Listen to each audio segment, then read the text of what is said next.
Bonjour tout le monde et bienvenue pour un nouvel épisode des Indiscrets sur le Média, votre rendez-vous hebdomadaire politique avec Nils. Tous les vendredis, il nous offre les indiscrétions du monde politique, les petits secrets des plus grands et avouons-le, on aime ça. Alors au sommaire aujourd'hui, Emmanuel Macron serait-il en train de magouiller avec les dates de la prochaine présidentielle? Nils a enquêté là-dessus et on va aussi vous parler de la nouvelle erreur de Gérald Darmanin qui pourrait bien avoir des conséquences dramatique. Allez, c'est parti pour les indiscrets.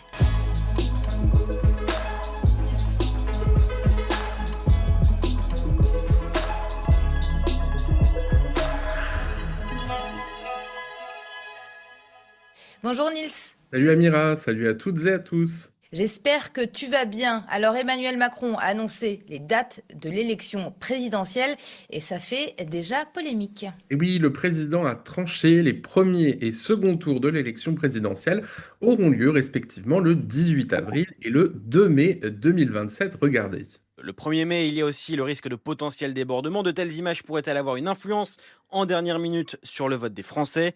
L'exécutif en tout cas a tranché après avoir longuement tergiversé, ce qui devrait soulager certains candidats impatients qui vont enfin pouvoir inscrire ces dates sur leur premier tract de campagne. Voilà, alors sauf que tu le disais en introduction, ce choix du chef de l'État validé en Conseil des ministres ce mercredi est décrié alors par tout le monde, les oppositions, que ce soit la droite, l'extrême droite au RN évidemment, mais aussi à gauche et même chez les syndicats, car ce deuxième tour interviendra au lendemain du 1er mai, c'est le jour de mobilisation syndicale à l'occasion de la fête des travailleurs. Alors Nils, tu vas peut-être pouvoir nous dire comment sont choisies les dates de l'élection présidentielle. Alors pour être honnête, je ne suis pas si calé que ça en constitution. J'ai donc demandé à un spécialiste, le constitutionnaliste Jean-Philippe Derosier, de nous expliquer tout ça. Écoutez-le. Les dates sont prévues par la Constitution, par l'article 7, c'est 20 jours au moins et 35 jours au plus avant l'expiration du mandat. Et en plus, il faut que l'élection soit un dimanche. Le choix des dates s'imposait au président de la République et au gouvernement. L'alternative était unique entre 11 et 25 avril ou 18 avril et 2 mai.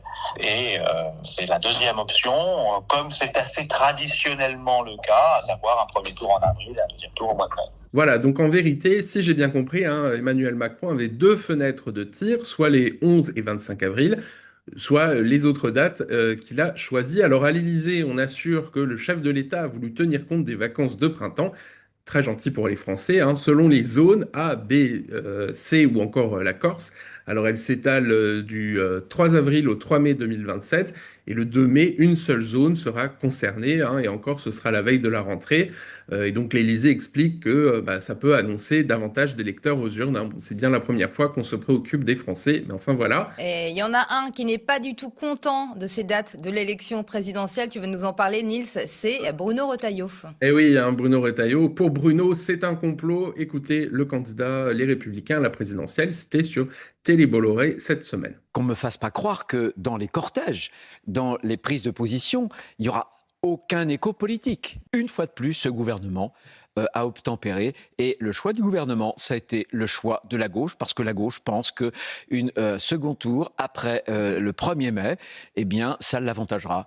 Voilà, alors pour Bruno Retailleau, c'est le choix d'Emmanuel Macron, c'est pour avantager la gauche, selon lui. Alors inutile de vous dire que les accusations de Retailleau font hurler de rire en haut lieu.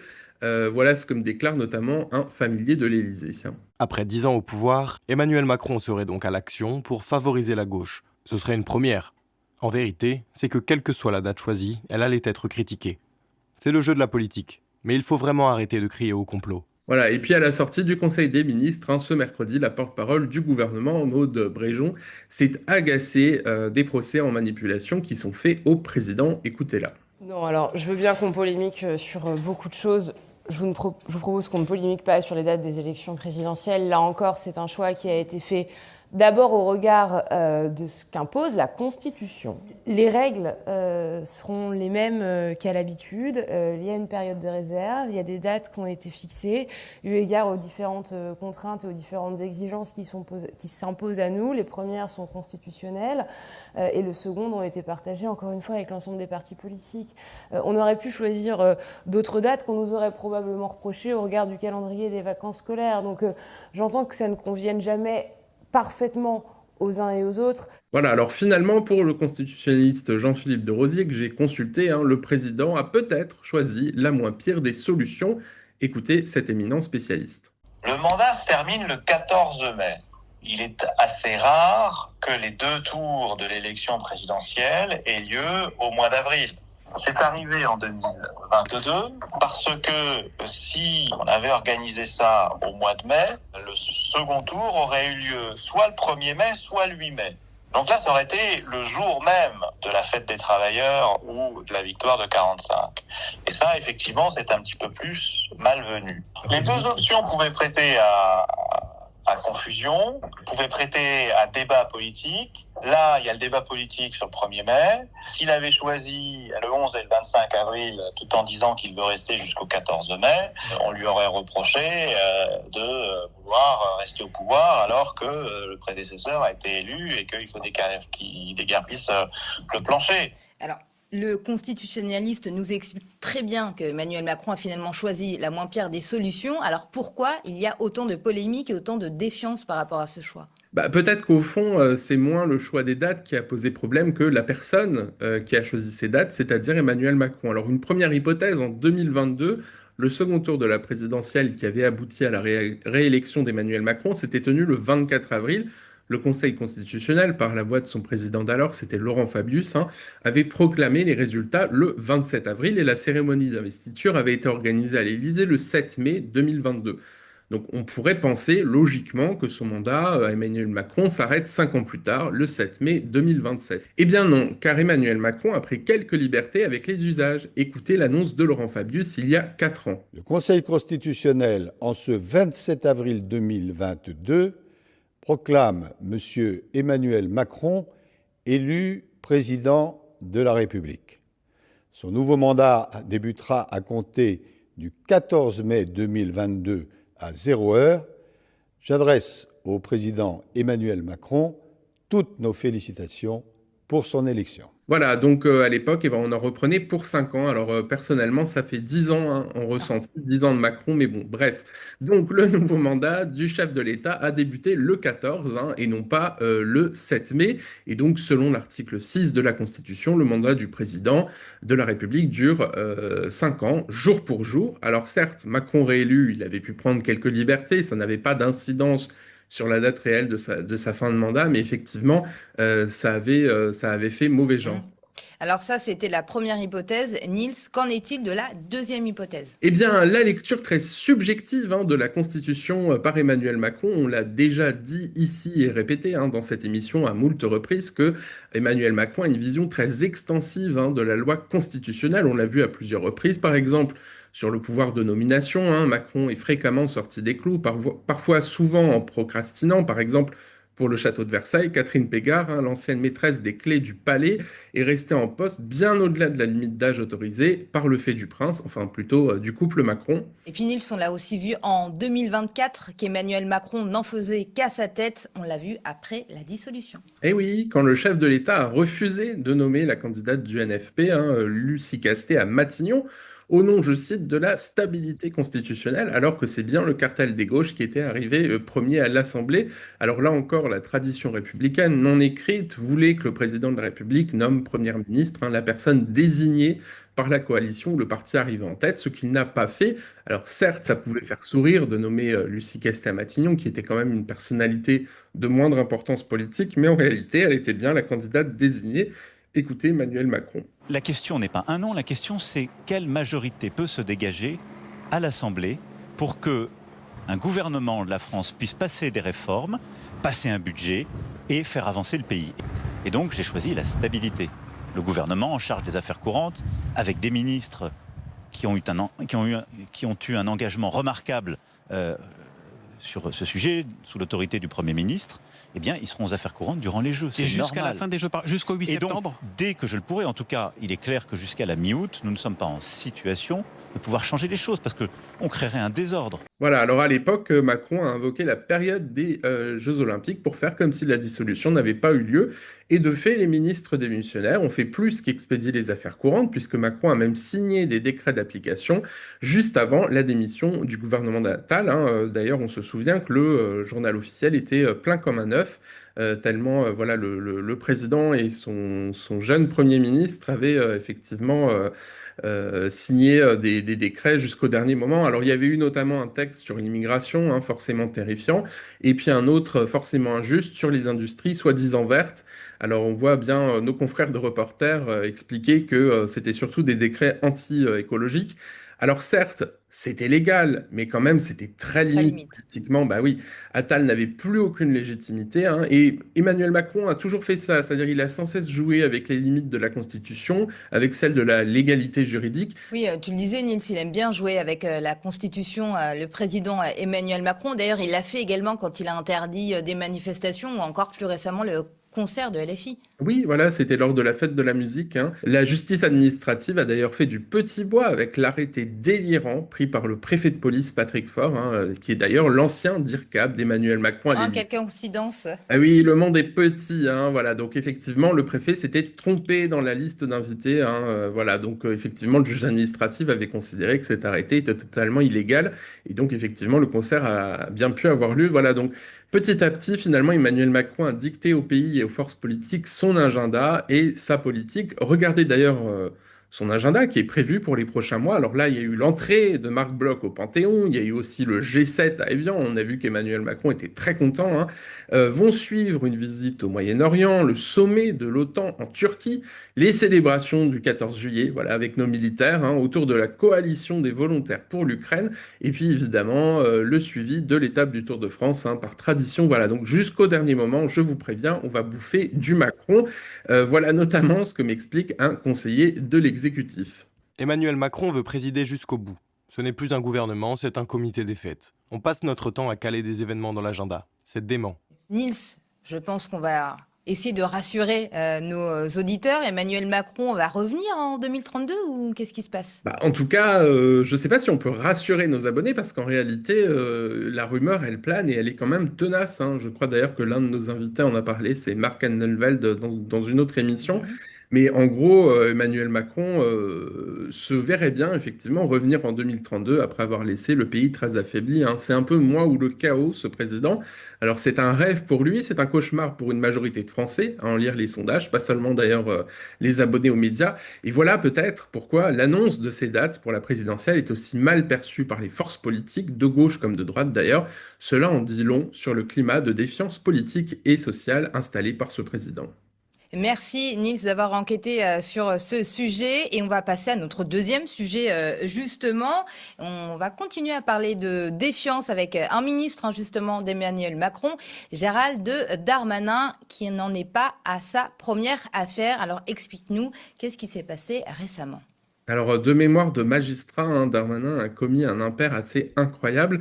En fait, le ministère de la Justice n'a pas mis à jour le code de justice pénale des mineurs, ce qui pourrait entraîner la libération de jeunes considérés comme très dangereux. C'est le Canard enchaîné qui a révélé l'affaire cette semaine.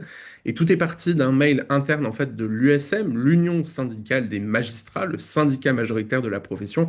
Alors entre nous, c'est pas vraiment une bande de gauchistes, hein, c'est pas le syndicat de la magistrature, ils sont plutôt centristes bon teint. Eh bien, cette fois, ils ont pris leur plume par mail pour tirer la sonnette d'alarme, hein. À compter de ce mercredi 1er juillet, les mineurs qui étaient jusque-là en détention provisoire pendant le temps de l'enquête, qui sont suspectés d'avoir commis des faits criminels entre 16 et 18 ans, devront être remis en liberté dès lors que les juges auront ordonné leur renvoi devant les assises. Alors, la raison Nils à tout cela? Eh bien, il y a un an, le Conseil constitutionnel a censuré le texte qui permettait de garder en prison avant leur procès ces mineurs, hein, accusés de crimes. Eh bien, ce délai, Darmanin l'a laissé filer. Aucun texte n'a été voté avant l'échéance. Résultat, depuis mercredi, il n'existe plus aucune base légale pour maintenir ces mineurs en détention. Alors, de quels mineurs on parle exactement? Parce que on a vu récemment la polémique avec Hamza Ladouane, hein. Est-ce qu'il s'agit de mineurs avec des pistolets à eau? Alors non, Nils? clairement, on ne fait pas l'apologie de la prison ici sur le média. On parle vraiment des mineurs les plus dangereux. J'ai posé la question à des magistrats pour préparer cette émission. Il s'agit par exemple d'un jeune accusé d'en avoir tué un autre à coups de couteau. Ça peut être aussi un autre qui aurait commis des tournantes avec acte de barbarie ou encore un tueur potentiel présidentielle, de la DZ Mafia, bref, le haut du spectre criminel, selon les magistrats, effectivement, que j'ai interrogés, hein. Alors, pour se rassurer, et peut-être pour essayer de rassurer le public et d'éteindre la polémique, hein, la chancellerie affirme au contraire que le nombre de mineurs concernés est marginal, mais sans pouvoir donner de nombre, ce qui n'est pas vraiment rassurant à la fois pour les magistrats et puis pour le public, hein, les Français évidemment. Alors en catastrophe, il y a une dépêche, hein, ce qu'on appelle une dépêche, donc un petit texte signé des directrices des affaires criminelles et des grâces et de la protection judiciaire de la jeunesse qui a été envoyé au parquet le 29 juin au soir, donc vraiment à l'extrême limite, hein, du délai. Et puis il est demandé au procureur de tenir la chancellerie informée strictement de toute remise en liberté des mineurs concernés et de préciser les mesures de sûreté qui auront pu être décidées. Voilà, je cite effectivement cette dépêche qui a été envoyée. Alors, selon l'Union syndicale des magistrats, c'est encore une manière de se défausser, hein. Voilà ce que m'explique d'ailleurs le secrétaire national de l'USM. C'est si facile de taper sur les magistrats. Le ministre met la pression sur nos collègues, mais c'est bien sa responsabilité qui est engagée. Le ministère nous inonde de priorités. On a reçu une 60aine de circulaires l'an passé et une 50aine depuis le début de cette année. C'est énorme. Comme tout est urgent, rien n'est urgent. On ne peut pas suivre. Alors, est-ce que Gérald Darmanin, je connais déjà la réponse, hein, mais est-ce qu'il a au moins présenté ses excuses? Ah bah non, au contraire, hein, il a fait comme si de rien n'était. Regardez, c'était à l'Assemblée nationale, c'était mercredi. Aujourd'hui, après avoir un échange avec la chancellerie et bien sûr les dispositions qu'on a pu prendre, avec le secrétaire général du gouvernement, notre interprétation, c'est que la loi étant promulguée à la fin du mois de juillet, puisque nous avons un vote définitif de ce texte autour du 20 juillet, si j'ai bien compris, nous n'aurons pas de difficultés particulières pour l'application et la modification de la loi en ce qui concerne le Code général des mineurs. Donc il s'agit bien du flux, il y a bien une dépêche d'explication qui a été portée, aucun détenu provisoire mineur n'a été libéré. Cet amendement a été voté par votre Assemblée, je m'en félicite, il est donc recevable et je suis très heureux que bientôt ce soit la loi de la République. Voilà, donc à l'écouter, hein, une simple erreur technique, hein, le ministre explique qu'un amendement au projet de loi sur la justice criminelle est en cours d'examen à l'Assemblée et qu'il a été déposé ce mercredi pour rectifier le tir. Mais il ne s'appliquera évidemment qu'une fois la loi promulguée, soit au plus tôt mi-juillet. Alors pourquoi n'avoir pas anticipé en introduisant la disposition dans le texte initial ou par un amendement en amont? Eh bien, on ne sait pas vraiment. En tout cas, nos éditocrates, hein, se sont empressés de défendre Gérald Darmanin sur les plateaux télé. Regardez par exemple sur RMC. Je trouve quand même là un peu dur avec Gérald Darmanin. Parce que si on t'écoute bien, à l'origine, le problème, c'est le Conseil constitutionnel. C'est les décisions aberrantes du Conseil constitutionnel, de gens que personne n'a élus. Je rappelle qu'il y a plus que seulement 36% des Français, d'après un sondage, qui ont confiance dans le Conseil constitutionnel. Donc moi, je suis pour la suppression immédiate et totale du Conseil constitutionnel. Et le Conseil constitutionnel, pour la énième fois, nuit aux intérêts de la France et met les Français en danger. Voilà, donc c'est le Conseil constitutionnel, hein, c'est de sa faute, hein, il ne fait qu'appliquer le droit et il fait respecter la loi, mais effectivement, il faudrait peut-être le supprimer. Alors, c'est un peu délirant de tenir ce genre de discours avant 2027, c'est assez irresponsable, et c'est dans la droite ligne, finalement, de ce que propose un certain Bruno Retailleau. Et puis, en plus, Nils, hein, on va parler de toutes les défaillances de la justice, hein. Le Cornu, il a encore annulé son rendez-vous avec la maman de Rosa, on l'a appris ce matin. Oui, c'est cette maman, hein, qui accuse Jérôme Barella, le suspect principal de l'affaire Liana, d'avoir violé à des dizaines de reprises sa fille âgée de 10 ans à l'époque, hein. Donc le Cornu devait la recevoir et ça ne s'est pas fait au dernier moment. Écoutez son avocat, il est intervenu ce matin sur RTL. Le rendez-vous avait déjà été décalé une première fois de façon assez surprenante. Oui. Et là, il vient d'être annulé sans fondement. Donc c'est assez navrant, pour ne pas dire honteux, pas pour moi, mais pour la maman de Rosa que j'assiste, puisqu'elle avait besoin de comprendre, elle avait besoin d'être assistée, elle avait besoin d'avoir des éclaircissements par rapport à toute cette procédure. Et on ne peut que constater qu'il y a un fossé énorme entre ces belles paroles des hommes politiques, et en particulier donc du gouvernement et du Premier ministre, et en même temps la réalité qui fait que les victimes sont abandonnées sur le terrain. C'est vraiment navrant, il n'y a pas d'autre mot. Voilà, effectivement, une première rencontre avec le Premier ministre était prévue la semaine dernière, elle a été reportée. Elle devait avoir lieu aujourd'hui, mais donc elle a également été annulée. Alors ça commence à faire tâche. Matignon n'a pas daigné donner d'explication, mais on a un indice, parce que la mère de Rosa a porté plainte cette semaine contre, devinez, eh bien Darmanin lui-même, hein. Regardez, voilà, c'était le Figaro qui a révélé cette plainte. Elle a déposé plainte auprès de la Cour de justice de la République, qui est la seule habilitée à juger les ministres dans l'exercice de la fonction pour mise en danger délibérée de la vie d'autrui et non-assistance à personne en danger, hein. Et donc le document vise explicitement le garde des Sceaux. Voilà notamment l'extrait de la plainte de la mère de Rosa auprès de la Cour de justice de la République. En s'abstenant de fournir à l'autorité régalienne qui le mérite les moyens nécessaires pour son bon fonctionnement, M. Darmanin se rend personnellement responsable d'une partie du dysfonctionnement de l'institution judiciaire. Soyons honnêtes, Nils, on sait déjà malheureusement hein, que cette plainte n'a aucune chance d'aboutir. Oui, parce que le garde des Sceaux n'est pas policier, il n'est pas enquêteur ou il n'est pas gendarme, il n'est pas procureur, il n'est pas juge, hein, il n'a même plus le droit de se mêler d'un dossier individuel depuis la circulaire Taubira. Mais cette plainte, elle a d'abord valeur de symbole, elle vise à faire reconnaître la défaillance de l'État dans les affaires de violences sexistes et sexuelles, et notamment sur les affaires qui effectivement concernent des mineurs. On a appris finalement vendredi, donc le jour où nous enregistrons cette émission, que Sébastien Lecornu recevra finalement prochainement à Matignon la mère de la petite Rosa. Voilà, c'est effectivement Matignon qui a communiqué sur ce sujet à France Info. L'avocat de la mère de Rosa qui a annoncé lundi le dépôt de la plainte devant la CJR d'une plainte contre le ministre de la Justice Gérald Darmanin pour non-assistance à personne en danger, mise en danger de la vie d'autrui, va pouvoir directement évoquer avec le Premier ministre la série de défaillances lourdes de la part du ministère de la Justice, que la maman de la petite Rosa donc reproche à Gérald Darmanin et plus largement au gouvernement. Affaire à suivre. Alors on comprend mieux pourquoi Lecornu a autant de mal à honorer ce fameux rendez-vous, hein. Son meilleur ami en politique et au gouvernement, c'est un certain Darmanin. Les deux hommes se connaissent depuis longtemps, font les 400 coups politiques. On se souvient qu'ils avaient notamment loué ensemble une villa qui appartenait à un mafioso notoire en Corse.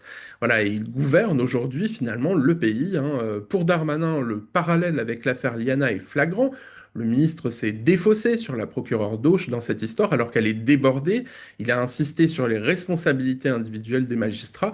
Et quelle est la responsabilité individuelle politique du ministre de la Justice ? Nils, je crois avoir la réponse, jamais. Voilà, exactement. Merci Nils en tout cas pour toutes ces petites indiscrétions. Merci à toi et puis on se revoit évidemment la semaine prochaine. J'ai hâte, à vendredi prochain Nils. À vendredi, salut. Et avant de terminer cette émission, nous avons quelque chose de très important à vous dire. L'avenir du média est en jeu. Nous avons besoin de vous plus que jamais. On a passé le cap des 4000 donateurs mensuels. Merci donc à celles et ceux qui se sont investis. Mais on peut encore mieux faire. Rendez-vous sur capsurdika.lemediatv.fr. Notre survie ne dépend que de vous. Notre arrivée sur la TNT francilienne aussi. Très belle journée sur le média.